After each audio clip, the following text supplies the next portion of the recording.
আমাদের যদি নজরদারি না থাকে তাহলে আমাদের সম্পদ আরেক দেশ নিয়ে যাবে। আমরা যখন তাদেরকে গিয়ে বোঝানোর চেষ্টা করছি তখন দেখি যে লাইসেন্সিং এবং যে প্রসেস, এই প্রসেসে একটা জেলের পক্ষে কোনোভাবে এই ডিভাইস পাওয়া সম্ভব না, যেটা মাস্ট হ্যাভ একটা ডিভাইস। মাত্র হয়তো 1000 কোটি টাকা ব্যবহার করলে এআইএস বেজ স্টেশন, প্রত্যেকটা বোটে এআইএস ট্রান্সপন্ডার এবং এআইএস স্যাটেলাইট দেওয়া সম্ভব, এবং আপনি লাইভ যে কোনো মানুষ তার আইডি থাকলেই সে তার বোটকে দেখতে পাবে, নিরাপদ আছেন কিনা যোগাযোগ করতে পারবে। এই যে আমরা দেখতে পাচ্ছিলাম যে গত 54 বছরের শুধুমাত্র একটি ডিভাইস না থাকার কারণে 1000 কোটি টাকা ভারত চুরি করে নিয়ে গেছে, এটা কি আসলে ওই ডিভাইসটা? এটা হচ্ছে যে আপনার টোটাল মনিটরিং সিস্টেম না থাকার কারণে, এটা খুব অ্যাভেলেবেল একটা technology, AIS base station, AIS satellite. তো এইটা না থাকার কারণে যে আমার সমুদ্রে কি হচ্ছে এটা আমরা বুঝতে পারছি না।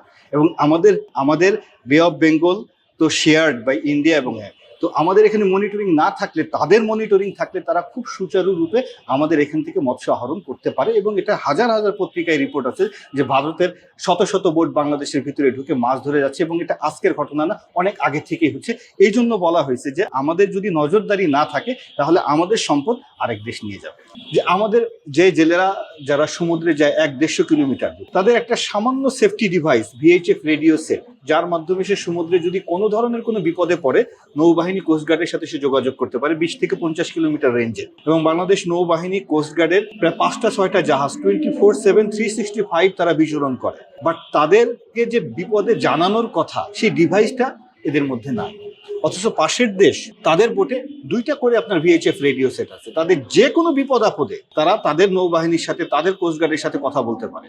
তারা যখন আমাদের ওয়াটারে আসে, বাংলাদেশ নৌবাহিনীর জাহাজ যখন তাদেরকে ধাওয়া করে, তারা এই সেটের মাধ্যমে সমস্ত বোটকে জানায় দেয় এবং তারা সঙ্গে সঙ্গে ওখান থেকে চলে যায়। টানা 7মবারের মতো বেস্ট টিস্যু পেপার ব্র্যান্ড হিসেবে স্বীকৃতি পেয়েছে বসুন্ধরা টিস্যু। অথচ তাদের সাথে থেকেই পাশাপাশি আমাদের জেলেরা তারা এই সুবিধাটা পাচ্ছে না। জেলেদের এটা নেওয়ার ক্ষেত্রে কি কোনো ধরনের শর্ত রয়েছে কিনা? মানে আপনি অবাক হবেন যে একটা জেলে যারা বছরে 9 মাস সমুদ্রে থাকে, যাদের কোনো শিক্ষা দীক্ষা নাই, তাদের এই সেটটা পাওয়ার জন্য তারা করে কি, আগে তাকে অনলাইনে অ্যাপ্লিকেশন করতে হবে বিটিআরসি চেয়ারম্যান বরাবর। তো বিটিআরসি চেয়ারম্যান বরাবর অ্যাপ্লিকেশন করবে, তার এনআইডি লাগবে, বোট রেজিস্ট্রেশন লাগবে, ইনকাম ট্যাক্স লাগবে 3 বছরের, এবং আরো কিছু আনুষঙ্গিক ডকুমেন্ট সহ সে অনলাইনে সাবমিট করবে। এইটা যখন বিটিআরসি চেয়ারম্যান দেখবে যে ঠিক আছে, তখন সেটা পাঠাবে নিরাপত্তা বাহিনীর কাছে, হয় এসবির কাছে, না হয় এনএসআই এর কাছে, না হয় ডিজিএফআই এর কাছে।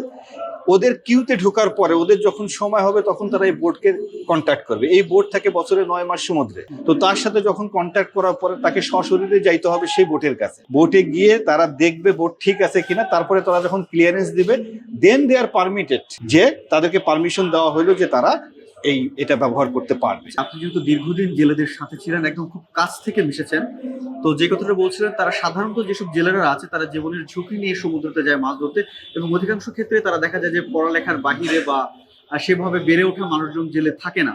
তো এই অনলাইনে সাবমিটের ব্যাপার এবং দীর্ঘ যে প্রক্রিয়া, তারা এটাকে ঝামেলাপূর্ণ মনে করে কিনা? ইমপ্র্যাকটিক্যাল। তারা কেউ এটা দিয়ে তাদের কোনো মাথা ব্যথাই নাই। তারা তো জানেই না যে তাদের এই ধরনের সেফটি ডিভাইস ব্যবহার করা প্রয়োজন। তাদের কাছ থেকে জিনিসটাই টোটালি আউট করা হয়েছে। আমরা যখন তাদেরকে গিয়ে বোঝানোর চেষ্টা করছি তখন দেখি যে লাইসেন্সিং এবং যে প্রসেস, এই প্রসেসে একটা জেলের পক্ষে কোনোভাবে এই ডিভাইস পাওয়া সম্ভব না, যেটা মাস্ট হ্যাভ একটা ডিভাইস।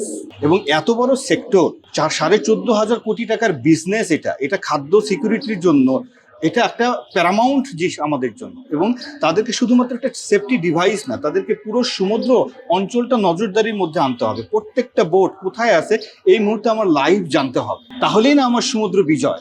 অথচ তাদেরকে মনিটরিং করার সিস্টেম বাংলাদেশে নাই।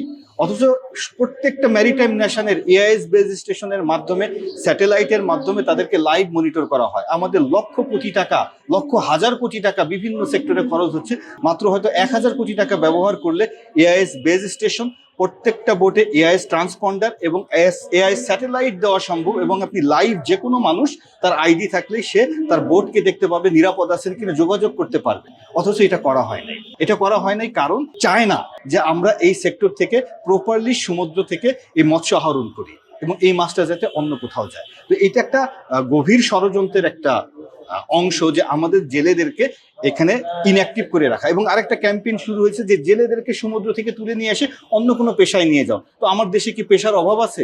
আমার দেশে এত মানুষ কর্মসংস্থান ল্যান্ডে নাই, আর যারা সমুদ্রে যাইতে প্রস্তুত, যারা সমুদ্রে যাতে সাহসী, নিজের জীবন ঝুঁকি নিয়ে যেতে পারে, তাদেরকে আপনি দক্ষ প্রযুক্তি দিয়ে সাহায্য না করে তাদেরকে আপনি ওখান থেকে টেকনিক্যালি সরাই নিয়ে আসতেছেন। তার মানে কি?